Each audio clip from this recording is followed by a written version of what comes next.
Yes, andito na nga kami sa ibabaw ng bundok ng sementeryo. At ito na nga, na ibaba ng labi ng aming tiyahin na si Ponciana Dueñas Dador.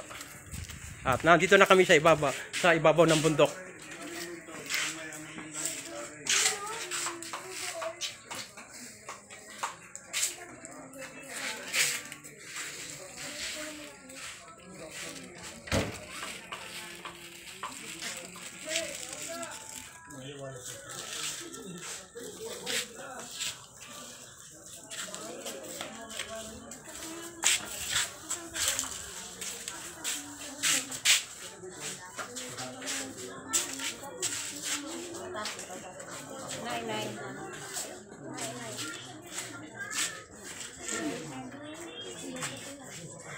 Yes,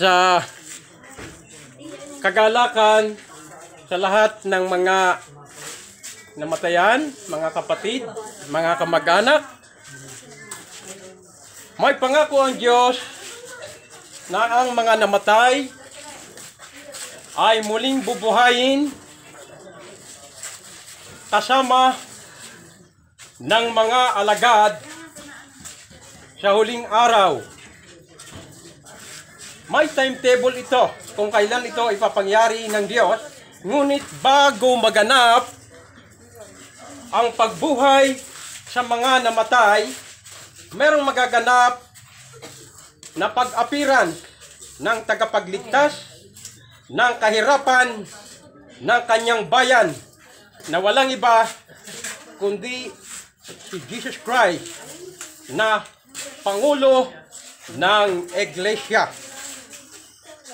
Ikagalak po nating lahat na silang mga namatay ay muling mabubuhay pagkatapos ng 1,000 taon. Yan po ang pangako ng makapangyarihan Diyos sa kanyang mga alagad. Darating ang pamamahalang puspos ng katotohanan, katarungan, kalayaan, pag-ibig.